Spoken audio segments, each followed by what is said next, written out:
Yo, what is up, everyone? Welcome back to Performer's Dream. My name is Ty Gallenbeck. I am a full-time magician in Telluride, Colorado, and Performer's Dream is here designed to help anybody that wants to make a living in the performance world, whether that's comedians, magicians, musicians, or in tonight's case, YouTube and podcasting. So I am super excited for tonight. I have a couple of really great friends that are joining me for an interview. I am starting tonight's interview with them backstage because one of them is notorious for interrupting during lots of portions. So I figured this was the safest way to get through this part of it. I wanted to start just with a little background. So we travel a lot with doing shows and stuff, and I very specifically remember we were doing a show in Winnemucca, Nevada, of all places. And on the 6 or 7 hour drive back to Colorado that we were on, Nate, my assistant, and I decided to turn on a podcast. And we were both kind of getting into bourbon. This was like 7 years ago. We were both getting into bourbon and kind of all of that stuff. So we just searched on iTunes for bourbon podcast. And this podcast called the Podcask popped up, and there was like, I think there were 4 episodes in.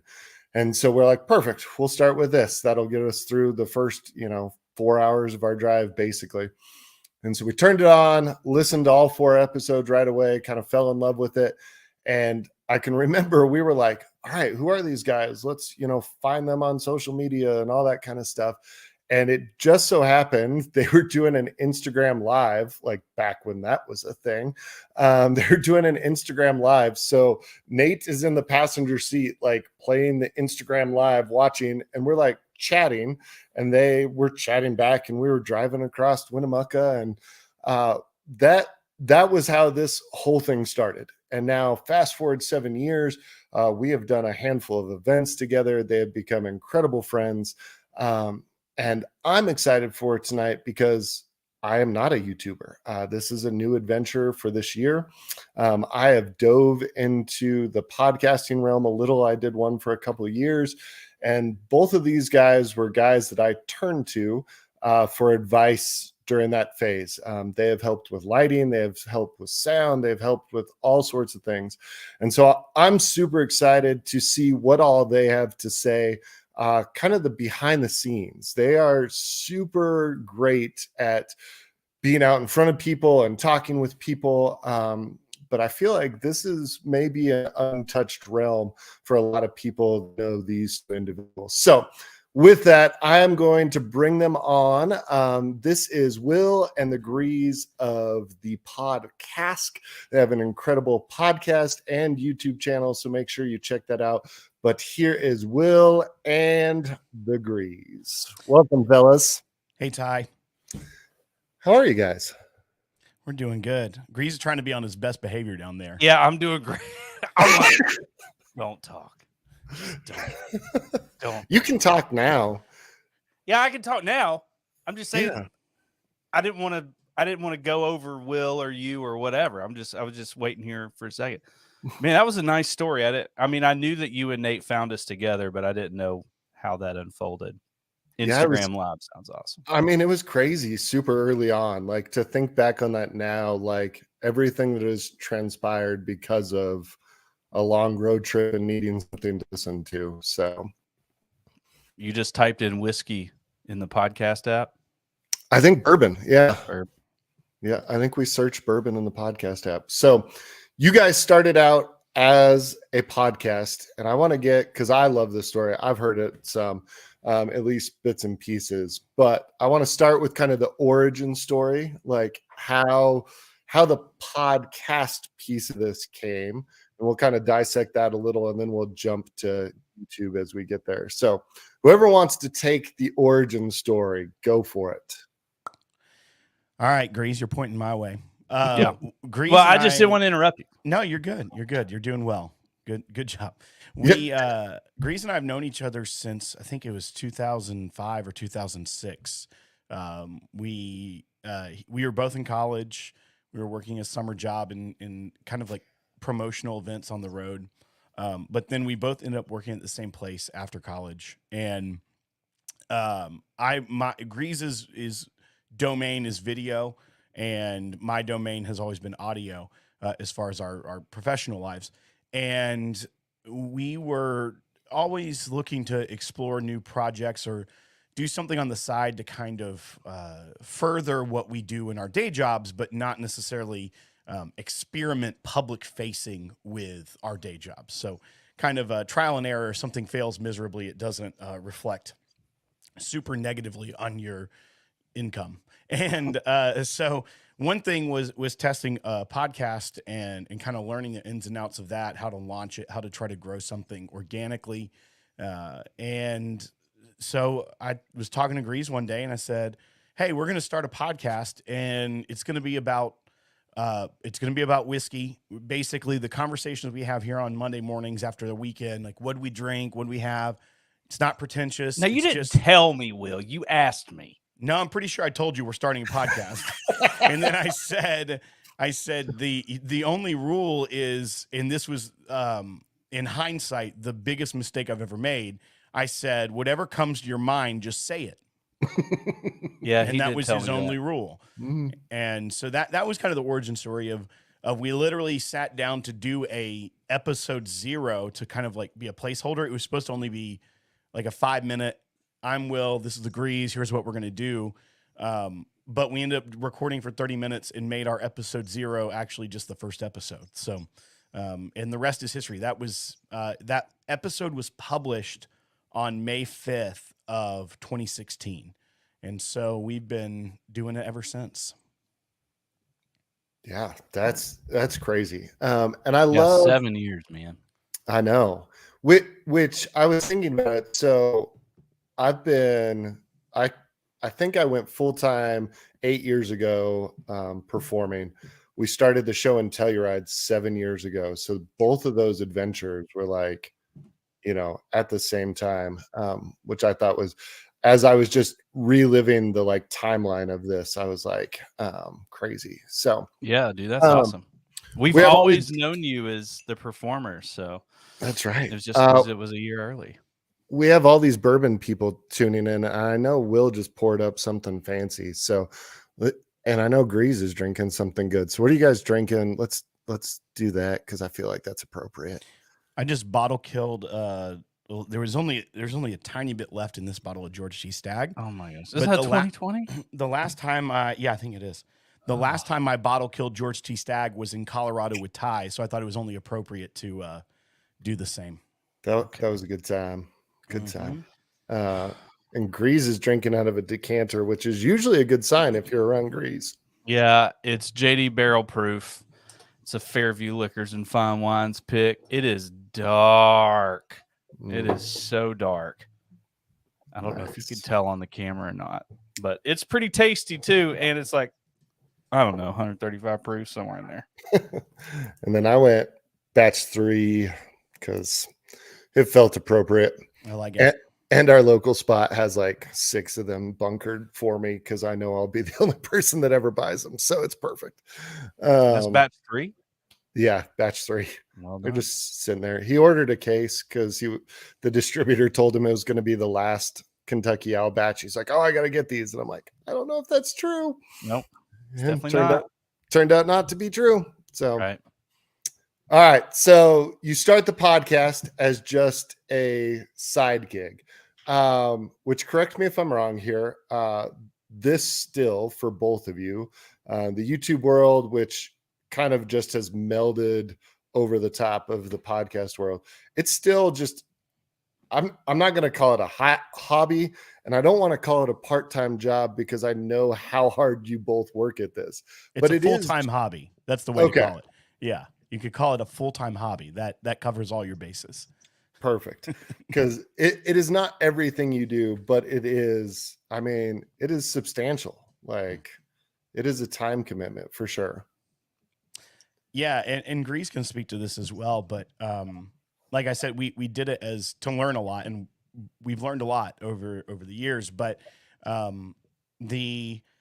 guess it's probably the blessing and the curse of doing something as a hobby that also pertains to the way you make a living, the way the world you are in. It's not like we picked up cross stitching or something like that.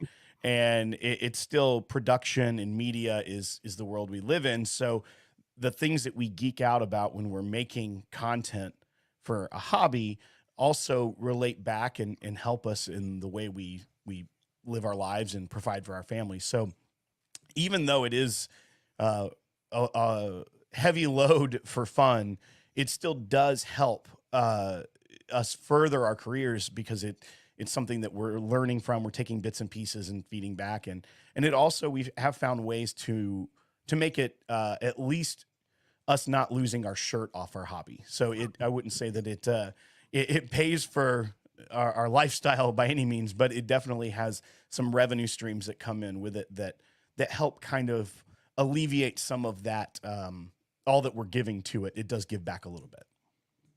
Yeah, whatever he's talking about, I just use it to buy scratch off lottery tickets, see if I can double it up. You know what I mean? I was gonna say, I think it paid for a couple of really nice looking backdrops, if nothing else, for video content. Yeah. Well, I mean, all this is like pre-whiskey boom. You know what I mean? It's like, yeah, these were cool to get one day. No, you know, when Will and I first started out, we thought it would be cool. Like, man, if we could just get distilleries to send us a bottle, that'd be awesome. Like free whiskey. And we were like, that would be incredible. And then it happened. And then it happened with a few others too that, you know, here's a new product. We're trying to take it to market. What do you think? And we're like, we can't talk about this. There's not a single thing we can say good about this. And that's always been kind of our central concept. It's like, put people first, community first, and don't have anything, you know, don't have something that's 100% negative about something. So it's like when we review something, you know, we want to make sure that we have at least one or two things to take away from it, even if it's not great, that we can encourage and say something about in a positive way. We've always kept it, you know, family friendly. I know I've been out of the box of that mold for a few times, and Will has to edit me. But that's, you know, that's another conversation that I've gotten better about. But yeah, so, you know, we've always tried to keep our integrity, you know, as people and as, you know, personalities in this whole podcast realm. And so, you know, that's how we've taken this relationship of me and Will and just turning on microphones to actually kind of moving into, you know, a real life capacity as far as just friendship is concerned. So. Yeah, absolutely. I mean, I think one of the things that drew me to your channel and then kept me connected with your channel was just the personalities that you guys displayed. The integrity that you talked about, the family friendliness of it. You could tell from the beginning, even in those first few episodes, that was very intentional. I mean, I think about Brian Regan doing clean comedy, and he's talked a lot about like why he made that choice and how much harder that is. And I think that's true. Like, I mean, I do not perform anything, you know, not family friendly and all my stuff. And it does.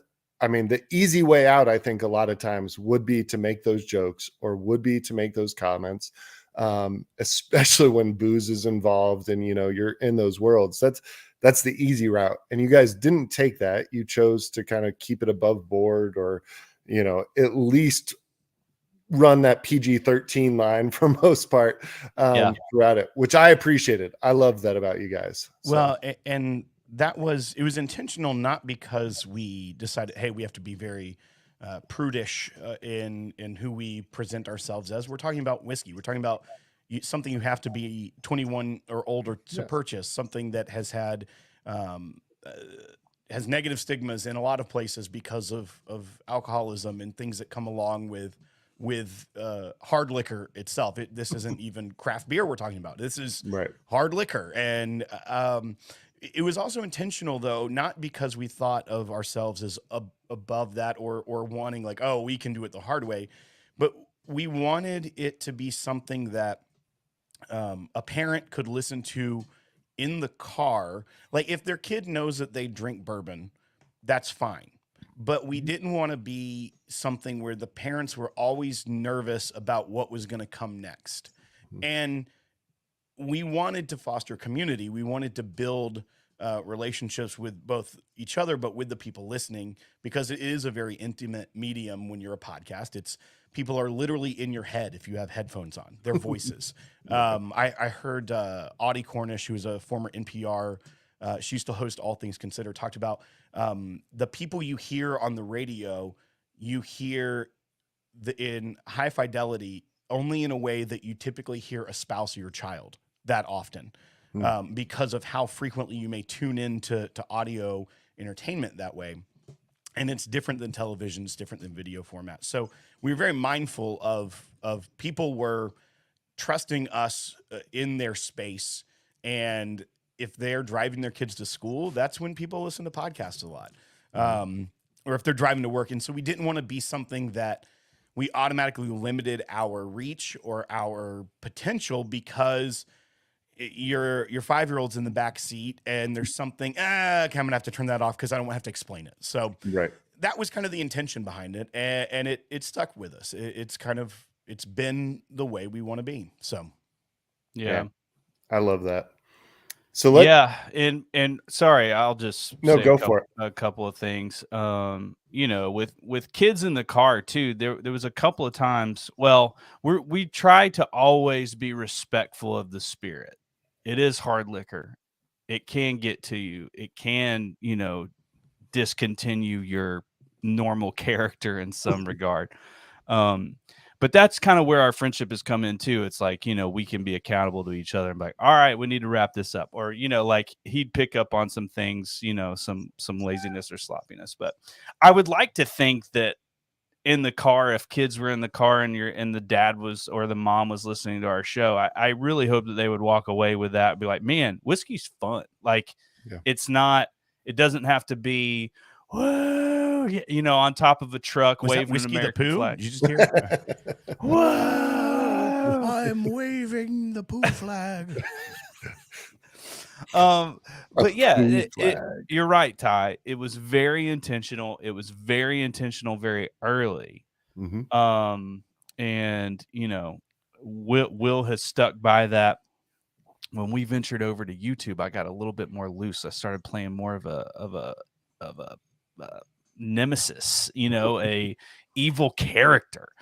And it just really got to me over a couple of years of doing that. And I kind of had to step back and figure all that out. But, Will was, just determined and held on strong, to kind of keeping everything to the way it was. And man, we've jumped back into that realm, and it's just been, I walk away, from our tapings and our episodes now with just like a renewed energy, spirit, whatever you want to call it. Like I just feel fresh. I feel proud of something. You know what I mean? Like playing a villain and being, rough and edgy and, crossing the line is only, that can get very taxing. So, and I don't want you to go too deep into that because I want to touch on some of that here in a bit. But I do want to go back to, podcast, you start out, it is simply a side project of like, hey, we want to start this thing as a hobby, as something fun to do together. At the point it started to take off, what did you guys have to do to like kind of go, okay, like we have something. How do we continue to move this forward? How do we start to turn it from just sitting down and talking and drinking together into something that, like you said, may not make us lose our shirts with the amount of time we're giving to this? So how did you start to veer that ship into that? Before I've got something really quick. Yeah, you go first. Yeah, before we moved into, things that were successful, it was really funny. We had a buddy of ours, and his name was Andy, and he was like, "Man, I'd love to talk to y'all about monetizing what you guys do." And I was like, "Great." So Will and I are in our office, and we get on a call with him, and I promise you, when we left that office, we were more confused about how to make money on it than when we started. It was funny, and so making money is weird. It's you want to be passionate about what you're doing and do it for free, but you also, have families surrounding you, and you have, certain responsibilities that you have. And so at some point, if something consumes so much of your life, there has to be at least something there that everybody's getting something out of it.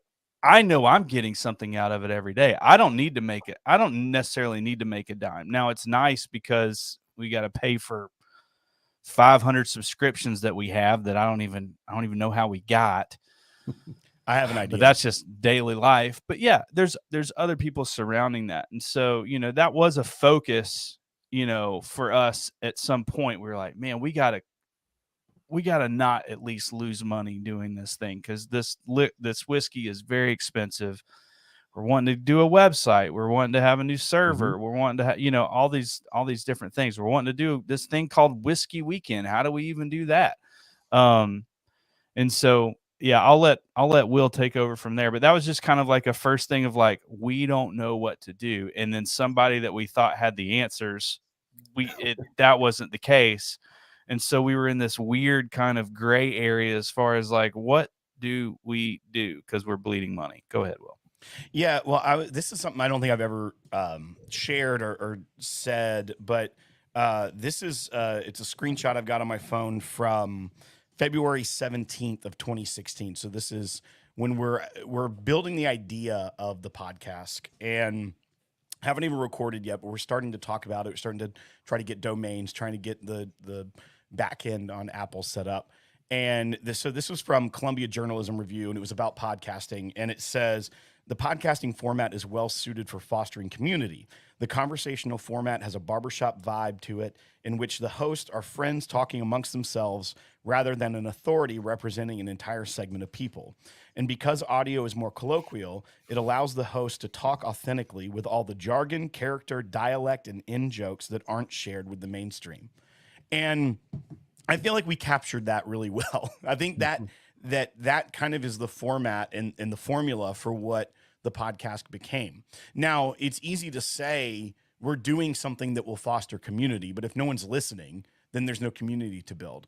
But there were little nuggets along the way where, and one specifically has to do with you, where when people would reach out, we knew there were numbers of people downloading, but were there people that cared, or was it just in their auto downloads and never listening? But someone named Megan Gallenbeck reached out one fall, I believe it was either 2016 or 2017, looking for something for Christmas for her husband Ty, and she knew to reach out because he had talked about this thing called the podcast. She didn't know who we were. Right. But she reached out. That's the last time we got to talk to Megan. And she just asked for a recommendation to get her husband something for Christmas. And it was little nuggets like that of not even the person themselves. Sometimes it was the person that would reach out, but sometimes it was a spouse or a friend. My friend talks about this, or my boyfriend talks about this, or my girlfriend talks about the podcast, or whomever.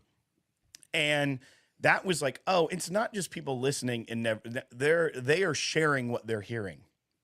So it kind of gave us to me at least, and to Greeze, that there was a nugget of community starting to go. And then we did the joke of send us $5 in the mail.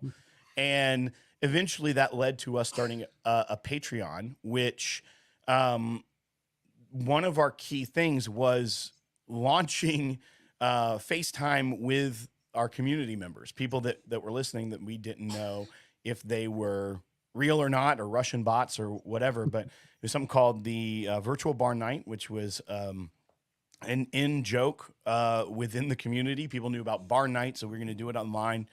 And it was just a Zoom call before Zoom calls were cool, before Zoom even existed. And we were doing Google Meets, and we had a maximum amount of people. And so we did this thing, and That's right. We had to have like you had to sign group up, one, and it was group Oh, it's two. crazy. it was a mess. It was a mess, but people loved it, and it was because they got it. They were there for the community, and that was a revenue source. And that's not a secret. People knew that they were Right. paying to be a part of the community, but it really also proved to us that the community existed. It wasn't just in our heads. It wasn't just handles that we'd become familiar with on Instagram, but the people were actually there, and that core passage that I read that kind of helped formulate the philosophy behind what we were doing. It was working to some degree. So I think that was early. I can't remember. I think it was early 2017, maybe, when we started virtual bar night. We even a year in. I can't even remember now, but I was like, I could go back and look at receipts and figure out Yeah. is it close. Yeah, but it wasn't too far into the journey, and that really became who we are. The show and everything is all a reflection, hopefully, and obviously everyone has their ups and downs, but hopefully the community that we interact with is still reflective of what we're doing. Yeah. Well, so Jason chiming in here, I feel like this fit this moment. I mean, I think when I look at what you guys did with your Patreon, and if I was going to tell someone, how to do this, or give them any piece of advice I have from just watching, whether it was intentional or not, when you guys created your Patreon setup and tiers, it was the most generous in what you received at that time, because it was FaceTime. It was, I mean, at times it was like, there's like 6 of us on those. And so it was personal, it felt connected, it felt intentional, and you felt valued for what you were supporting. And I can remember, like, I mean, I spend hours doing all sorts of other things that I give money to. These guys provide way more joy, happiness, content than I get from any of these other things. Why would I not support this? And so, whether that was conscious or not, you guys did an incredible job in creating that. That you keep saying community, and I'm trying not to jump ahead because I really want to talk about that focus. But Yeah. you created value in your Patreon support from the get-go. Yeah. Well, so, man, Will and I just love people at the end of the day. And so if there was an avenue for us to take it from y'all just listen to us talk and we have no idea what your voice is, to us being able to connect, I mean, that's what we're all about. And we always have been. We love that FaceTime. We love those moments. I had a VBN the other night that I just got off and I was like, that was awesome. That was so great. And they still happen to this day. I mean, we still have VBN. We added a town hall feature that's, a little bit less constricted as far as numbers. And so, Well, and that was part of the hard part.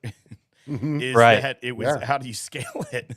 There's only 2 of us, and we wanted it. We didn't want to lose that intimacy, and so it was a juggling act of trying to figure it out. And I think I don't think it can be done perfectly with just 2 humans to try to scale it to a larger portion, unless it's becomes your daily life and it is appointmented out, but then you still lose some of the spontaneity of what happens. But that was a big struggle of, we capped out real quick, and we're giving a lot of time, but we wanted it not just because we wanted more revenue, but because we wanted more people to experience the fun, just the pure escape of hanging out with people that share a common interest and want to just chill for a little bit and get away from the everyday stuff. So that's what made it special. Michelle. So Yeah. Michelle, you're awesome. Yeah. Michelle's one of Michelle's a big those part of this. Huge part. OGs. Yep. She's an Michelle's OG probably for sure. one of the first podcasters, if not. I mean, she was on Podcruise. So. James and Marsha, Michelle, Bob Little. Yeah. I can't believe Bob was on there. That was incredible. Yeah, man. What a crazy thing. One of our first events we did was we did a cruise. We had podcast people come on the cruise, and there's some other podcast people represented as well. So we kind of got to cross collaborate there, and it was a blast. But man, I remember us setting up Patreon for the first time and it actually going pretty well. And I was like, I was just so happy that I didn't have to have like this $200 a month whiskey budget from my wife that I could now, buy a $200 bottle and still have some left over, not that things were $200 back then, but you know what I mean? I mean, I was buying. So all that community stuff was really just about him building his whiskey collection. For everyone listening, no, that's not true. I'd give it all back. I'd give all these bottles away to keep the friendships 100%. However, it was Greeze. I'm going to take the friendships if you don't start handing over those bottles right now. What? I'll give you all these bottles, Will. So, all right, let's jump to what I think I would call phase 2 and the catalyst to even more of what has launched you guys to where you're at today. And that's this community piece that has come up a ton. And you guys did an incredible job with the Patreon thing about fostering community. You did the pod cruise, which I did not get to go on, which I'm still sad about. Just couldn't happen at that point. And then you started something called Whiskey Weekend, which was an effort to move, and correct me if I'm wrong, but was an effort to move VBN into real life, essentially. You wanted to take these people that were supporting, that had become friends, and create an event where you could all come together and create an experience and create memories and create a community that went beyond just two-dimensional. How did that process start? What were the steps? What were successes, failures, all of those things? Well, I will say that while moving VBN to reality or real life is being generous, actually it was Greeze wanting to do the pod cruise on land. So that's a direct I was like, quote. if we can't get on a ship, then there were no great itineraries for the following year for the pod cruise, and I've never seen a sadder puppy than the Greeze when he was told that. So he's like, we're doing it on land. So and that's really how it was born. And yes, because we knew that the pod cruise was great. But it while there was unlimited drinks included with your, what do they call it? Fares on the airline. What do you call your itinerary? I guess your on the package, ship? Your packet. Your drink package. Yeah, right. You got an unlimited drink package with your boat experience. I don't know. Michelle knows what this should patronage. Be called. But other than that, it was a little bit of a heavier lift to sell to podcast people, because we did it with 2 other podcasts as well, WDW Today and BLT Lunch Break, which were more travel vacation focused. Obviously WDW Today, Walt Disney World Today, and then BLT Lunch Break was kind of about all things like Orlando, Central Florida. So those worlds, it was a little bit easier sell. Like, hey, come to Florida again on a cruise ship, than us. We're like, hey, come to Florida, get on a cruise ship, but there's unlimited drinks. And we did have some good podcaster representation, but there was a much more natural segue to an experience instead of going to Florida, going to Kentucky. And that's where Whiskey Weekend was born. Was instead of it being a pure tour guide trip, it was a let's take over a place and let's fellowship. Let's get together, pour some pours for each other. And it was a real DIY kind of like weekend, that first one, because other than we did have set tastings and things like that, and we did have one amazing tour at Buffalo Trace. But literally there was so much organic events happening and spontaneity, and the majority of it was just who's hanging out with who and pouring what at which hour. And that really took that to another level and really welded some people together for life, I think, in a way that just being on VBN or just doing something else, I don't think that could have happened. So was batch 1 the one I lost my voice? Yes. That seems right. That was the worst. And I think I lost my voice at batch 2. Probably. Yeah. Batch 1. So Whiskey Weekend, the thought behind it was Will and I went on an experience there and met Dixon, and we stayed in the inn, and God, that night, Will, I'm just having memories flood into my head right now. It was something.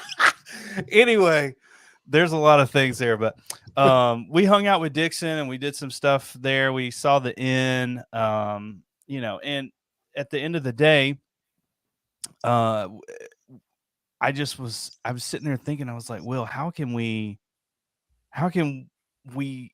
I was filled with just so much. This is amazing. How can we share it with people? And that ended up being how we, the whole on land thing. But in another regard too, it was like this would be amazing to share, Yeah. So then I talked to Dixon and we got everything worked out, and we had the event there. And I mean, there was, I think, close to 30 of us there, and it was best friends within about 2 hours of everybody. And then even Ty, being all crazy, showing up to that first one and doing an impromptu magic show, because we had known Ty for a long time. The fact that you showed up and were there, like, you saw it in my face. I was just in complete shock, because I couldn't remember where our friendship was at that point, but I was like, it had to have been pretty high for me to have been that giddy about it. You know what I mean? So I feel like we knew each other a good bit before that, but the details were fuzzy. But that's kind of where the vision was for it. How can we share it? We had a really great experience. How can we share it? And it started from there.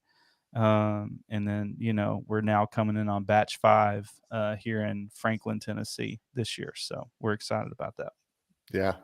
And we will promote that shortly, because I do want you guys to talk about that too. And because I'm excited about the format for this year's, even though I won't be there. And I think what has come out of those events is something that people need to take part of, like, if you haven't. So we'll get to that. I don't want to jump that. Let's move. So this is, to me, this is hilarious. So I have 2 daughters. One's in 7th grade, one's in 4th grade. I have gone to do shows at classrooms. I do it like once a year. And I can very specifically remember a moment where I was asking like 3rd or 4th graders, hey, what do you want to be when you grow up? Because I'm kind of giving this pitch of like, you can be whatever you want and like live out your dreams and, the concept of this. And I can remember like multiple kids going, I want to be a YouTuber.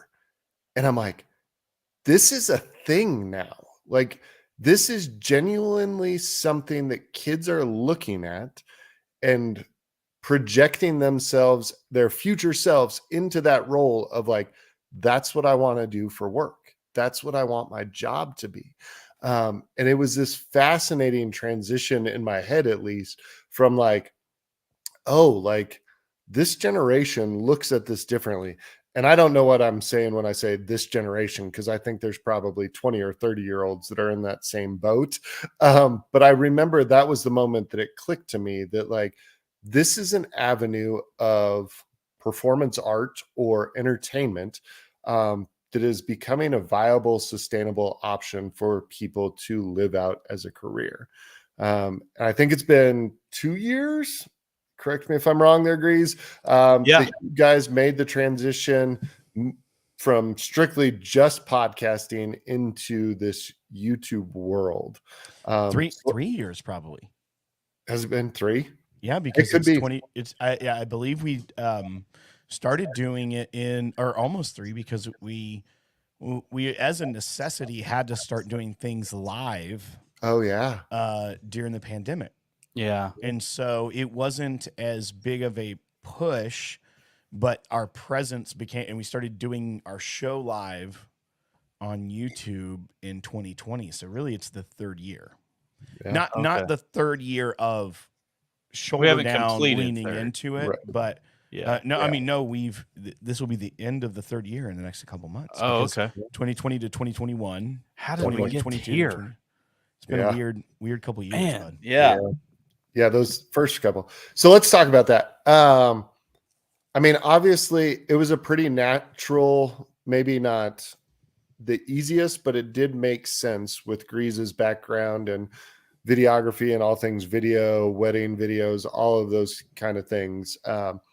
It was easy for you to take those tools and apply it to what you were currently doing and then jump into the YouTube realm. But let's talk about like, how did you make it work? Obviously, you had an audience coming in, which is a huge step up from anyone just going, hey, I'm going to start a YouTube channel. You guys had a following, you had a backing, but it's still something. I mean, I can remember the early days pushing to make it something that had traction in the YouTube world because it is a different media. So, how did that go about? What did you find that worked, didn't work, those kind of things? Well, the first thing we found out was that people that are on a podcast app really love podcasts and don't love YouTube. So that's what we learned very early on. Yeah, it was like we're promoting our YouTube channel, Some and of us man, learned it and some of us confirmed it. I'll say it that way. yeah. But yeah, I mean, we super blessed to be able to go on ADHD Whiskey's channel and the Bourbon Junkies channel, and we got to do a bunch of drinking with episodes with some pretty iconic people, and we hit the ground running really great, and we had some really great opportunities, and I think now we're closing in on, I don't know, 6,000 subscribers or something like that, which is not like a big thing at all, but it's definitely not small. It's definitely hard to Right. get there. I've Mhm. always heard it's like the first 5,000 is the hardest, and then the next is just kind of starts rolling in. So we'll see about that. We haven't seen it yet, but the YouTube world has been, I think, very fun. It's opened up a new audience to us just because it is so segmented. And we've been able to get, I mean, so many more deeper friendships, to the point where I'm just like, you seem cool, but I'm gonna drop the ball on all these friends. But anyway, no, it's been an amazing venture going and branching off, because we have met some really special people. And we continue to, I was just joking about the whole, like, I got these, but, and we continue to, and, and I'll let Will talk into us kind of coming back to our roots on YouTube. And that was a recent decision that we made. And, Don't do that yet. Don't do that. oh, don't do that yet. So Will, just talk about our transition to YouTube. Well, I think that we're still transitioning into YouTube. That's very true. That's fair. I think because, and this is a caution, I think anyone that's in a creative media or anything, is that don't take for granted that a creative outlet is going to be apples to apples. If you're doing something well, be aware of mission creep, be aware of your strengths and your weaknesses. And Grease and I typically have not done a lot of pre-planning before we take a fork in the road. We take the fork in the road, and then when we get a flat tire, we have to turn around and double back and do something else. So it is a lot of fun. There's a lot of things that we've learned through it, but in some ways it was like starting all over.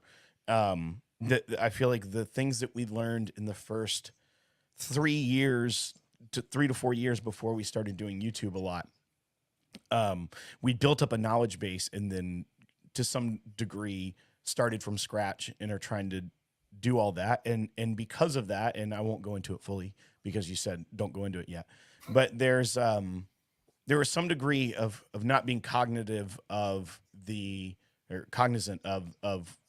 that we thought we were doing the same thing and we weren't, and didn't need to, and still don't need to. We need to kind of you need to be strategic in your planning if you're going to a different medium, because it's not necessarily the same. And I think that there's definitely in the YouTube world much more room for growth than in the podcast world. My first love is always audio medium, audio entertainment, but I do think that as far as where people are, there is a larger upside for growth on the video side. But there have been many pitfalls and learning curve, and we still haven't figured it out. So that's just the honesty of it. I think we make great content and great entertainment, and we're going to continue to do that. But I would still very much say, as far as our YouTube era, we're still figuring it out. And I think to some degree, that's why the first 5,000 are there, but the next 5, 10, 15,000 aren't there yet. So, yeah. Well said, Will. So I will jump to the part that we are holding off on a little, because I've kept you guys longer than I meant to keep you. So, but it's been good, and we have people chiming in, and this is awesome. So, I think for anyone, and this is me stepping back, watching what you guys are doing, and part of me is thinking, like, you guys are crazy. Like, I don't know how you do this. But I think in anybody's creative, professional, performer career, I can remember it clearly in my own life, where if you're doing this thing and it is a side gig and it is something you are doing as a hobby, yes, it's generating revenue. And whether in your case or in other people's case, where either you're trying to just keep it as that and keep it sustainable and make it fun, but also not lose your shirt, or for other people that are going, no, I want to make this transition from what I'm currently doing into doing this full time, there becomes this point, this catalyst point, where they both hit. And it is like, I mean, I can remember a couple of years where it was a couple of the hardest years of my life. Well, just bring them on, man. Like, let them hang out. She's supposed to be in bed, but oh, don't bring them on. I was like, I can't see who's hanging out, but that's real life right there. But I can remember in those couple of years, like, the weight of trying to have a full-time job and juggling being a full-time performer, even though you couldn't say that at that time, was monumental. And I feel like in some ways, this last year, you guys kind of reached a catalyst point, and you've touched on it bits. Greeze has talked about playing the villain and the role that was and the weight that took. But I think as an outsider, I watch that and go, so this was an attempt to push this to the next level, to try to get the next traction, or to try to get the next 5,000 people or whatever. And it took a bearing. It took a bearing on you guys. It took a bearing on the show. I think I don't think that goes without notice from the outside. But I would also say coming out of that in the last few months, it's been positive. It's been exciting as fans, people that watch, we're going, yeah, like this is good. And so I think I'm hoping people that watch this at some point can use this as like, okay, how do I get through the moment when things get real tough? That's what I want this next section to be, is like when it hits the fan, how do you get through that? You're gonna have to call on who you want to go first on this. So let's go Greeze, so that if he gets emotional, you can bail him out, Will. that's fair. Yeah. Ugh, I'm tired of being emotional. No, well, I mean, first thing you got to have is you got to have a really great friend like Will, that's not going to, uh, let things fall. I mean, the thing about it is like, you know, whether or not I feel great or not, or if I'm being a villain or being a hero, like, so there's got to be ground somewhere. You know what I mean? Like, there's got to be a home base.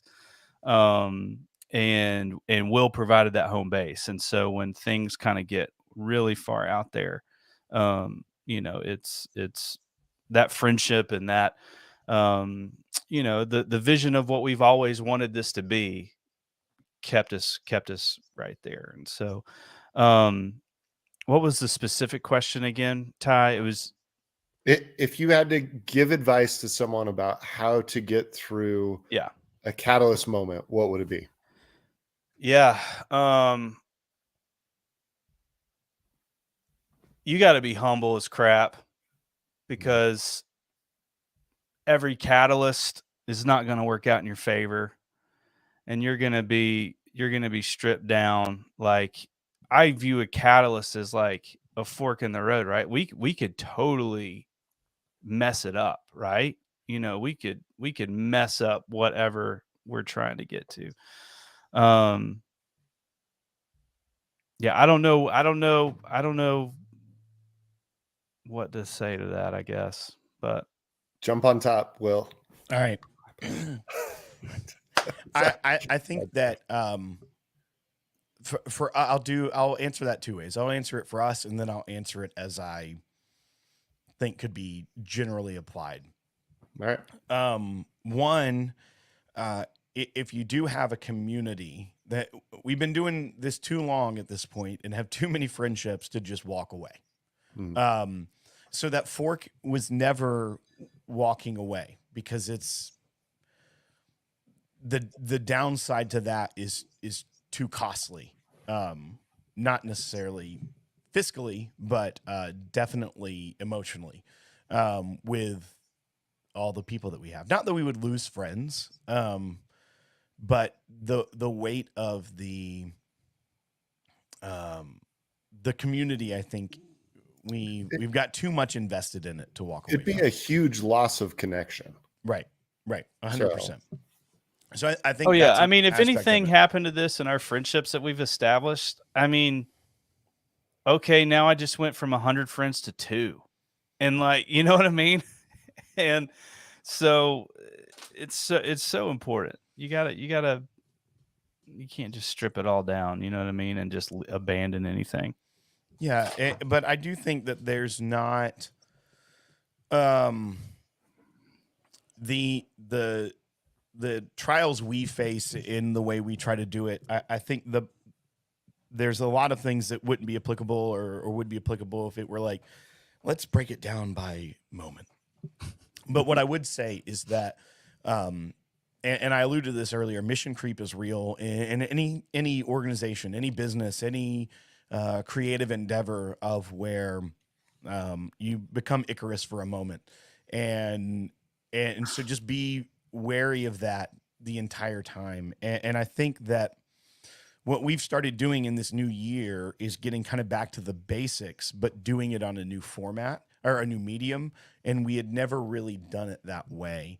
And I think that for us, time will tell, but I think we'll see upside to that, because I think we did get out of ourselves for a couple years. Mm-hmm. And I think actually, if we were to analyze it, we did lose, or relationships did suffer, and community did suffer 100%. as a part of that. And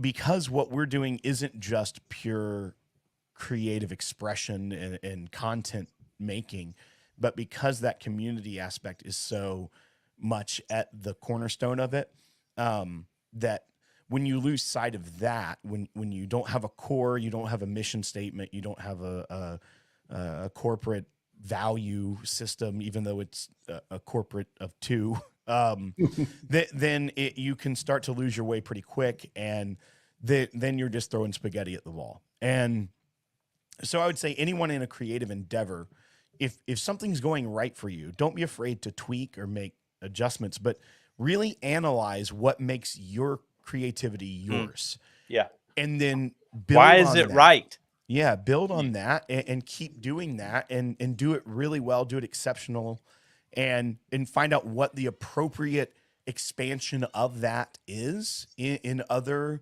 mediums or forms, but don't lose heart of it, because as soon as you do, that's when all the stumbling blocks happen. That's when all the things get in your way, and you get down on yourself, you're down on your product, you're down on your vision, because you're losing sight of it. And so that's where I think we're still experimenting with it, and we're still figuring it out. But that's the biggest takeaway I could offer to someone of what for these 7 years we've stumbled through.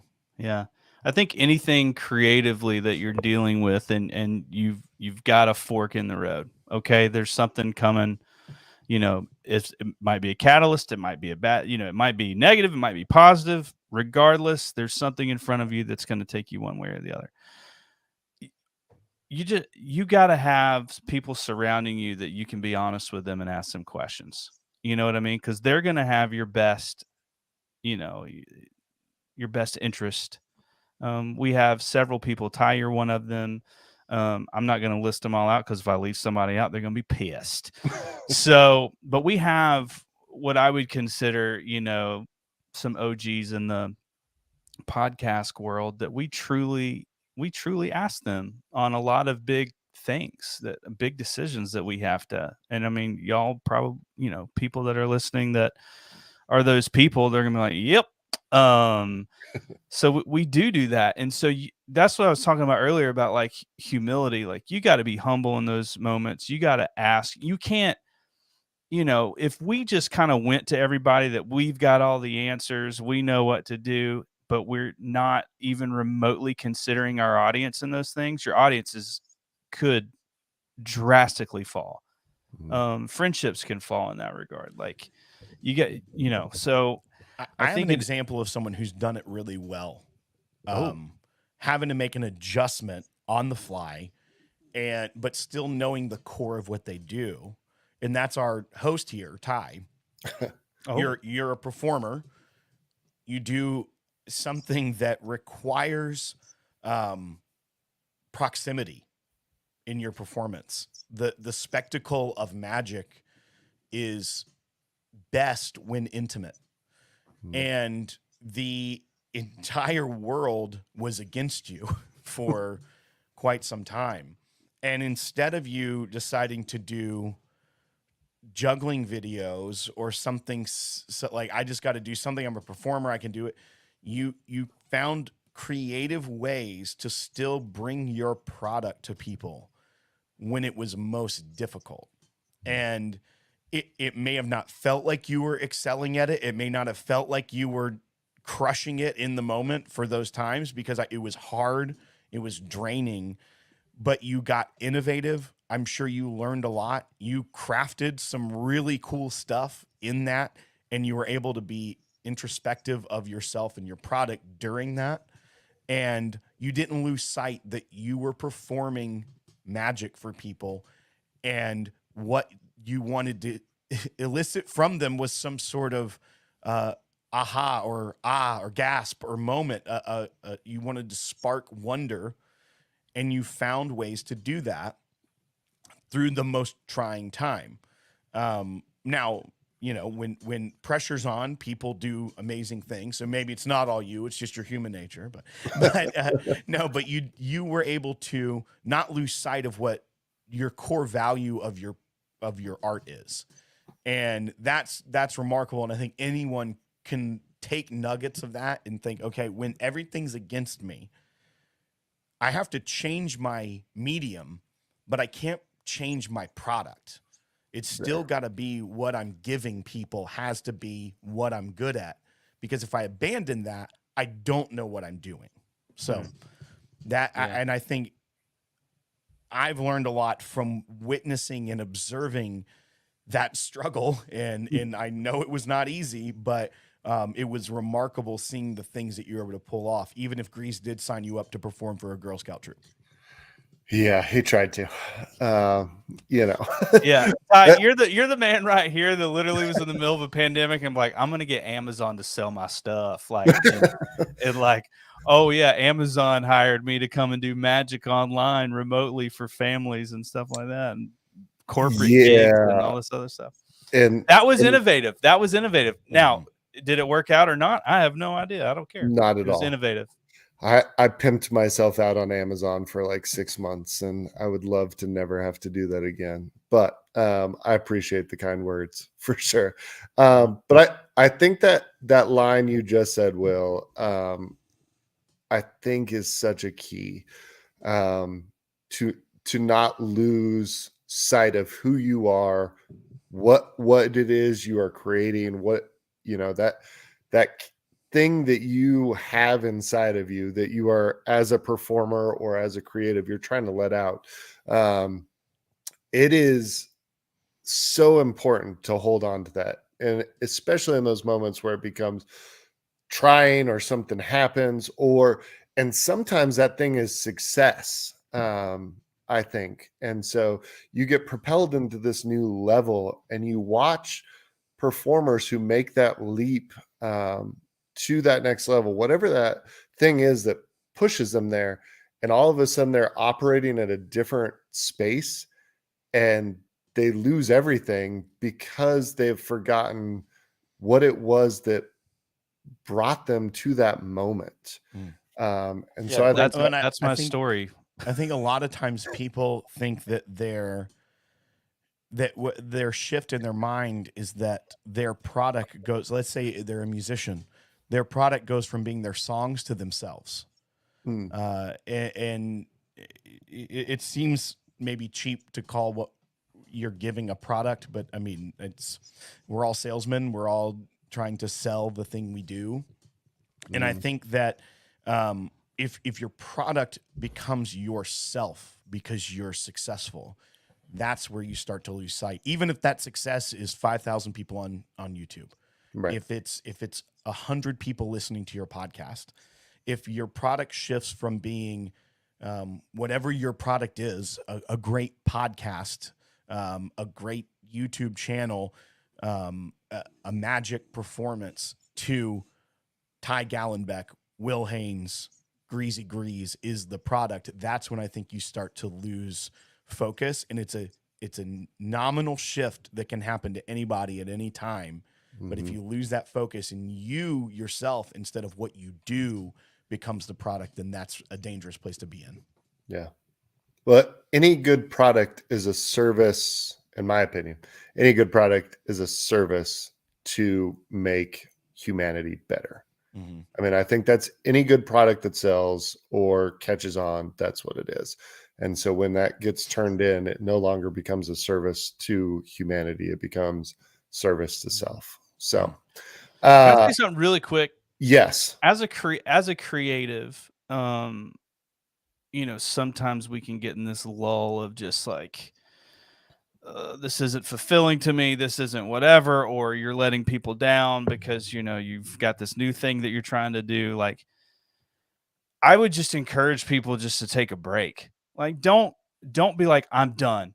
Will and I could have said that to each other 500 times. We could have. Will's probably said it at least half that many times. Oh, I probably said it to Ty, maybe not to Greeze. well, Will's definitely been checked out for 7.5 years, even before we did it. No, just take a break, get a breather, find out why you're doing what oh my gosh, I almost said, what's your why? But find out why you're doing it. Mhm. Like, why on God's green earth are you doing it? Are you busting your tail and, your wife's mad about the time you're committing?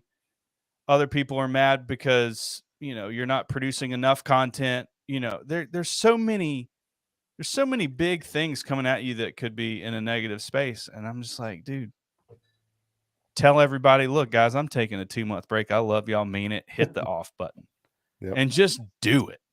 Because if you come back, and you might not ever come back, but if you do come back, and I'm assuming you're going to be healthier and ready to go. So,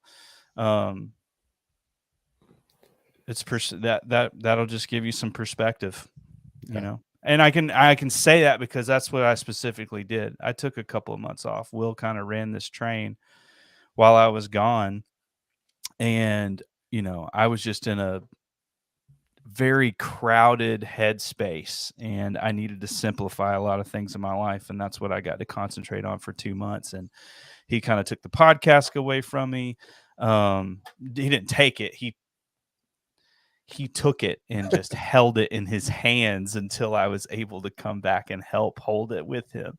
But yeah, no, I was super appreciative of Will. I've told him, several times, and I'll continue to do that he was perfect for me in that moment. But I can specifically say that when you're just done, or you've got a big thing that could possibly come up, that's even positive, if you need to take a couple of weeks or 2 months or 6 months or a year, take it, do it. That doesn't mean you're not a creative. Yep. That doesn't mean you're a failure. Mm-hmm. It doesn't. Okay. It's called humility, and it's called self-care. And I think both of those can hold hands a lot of times. Well, and I would say to that, like, take care of yourself and your family first in all of this, because that is more valuable than any of this stuff we put into the world. When it comes to like the best thing we need to hold tight, I think that's what it is. And I think that's at the core of what you needed to do. That's what that was to take care of yourself and your family. So, man, we're gonna have to do this again. That's all I have to say. It's too short. I was like, I wanted to go 20 minutes. We're an hour and 10 in here, so we need to wrap it up some. And I didn't even interrupt. No, not at all. You've been so good. I know, because that usually really makes it last longer. You really are a new person. I love it. I love both of you guys. Man, I love people because they loved on me. That's so real quick. Where can people find you? Where should people tune in to both audio and YouTube versions, those kind of things? Wherever you get your podcast, just look for the Podcask, with a K. Yeah, with a K. It's a pun. And at the Podcask on YouTube. So yeah, and Will's at the Podcast on Instagram. I'm at the Real Greeze on Instagram. Yep. Yeah, we're pretty much on every audio format: Google Play, Spotify, Apple, all that stuff. Bang. I will say, if you Bang are just starting to listen to the podcast version, start from the beginning. Like watching that journey unfold is one of my favorite things to have been a part of. So definitely listen from the beginning. If you're on YouTube, like and subscribe their channel. Please like and subscribe this channel. If you are in that world where you are trying to figure out how to make a living as a performer, please join the Facebook group as well. It should be linked in the description of this. I really want this to be a platform where people can learn from each other. I mean, Will posted something yesterday or today about calls to action and stuff like that I thought was great. And so just little things where we can help make each other better in that world. If you like bourbon and you like community, go to whiskeytainment.com and join them for Whiskey Weekend Batch 5. We didn't have time to jump into that as much as I would like, but it is going back to the core of what they want it to be with community and friendship. And I guarantee you, if you show up to that event, you will leave better than what you arrived. So thank you, Will. Thank you, Greeze, for years of friendship and being willing to jump on this and the insight you've provided. So this is Performer's Dream. And until next time, we'll see you guys later.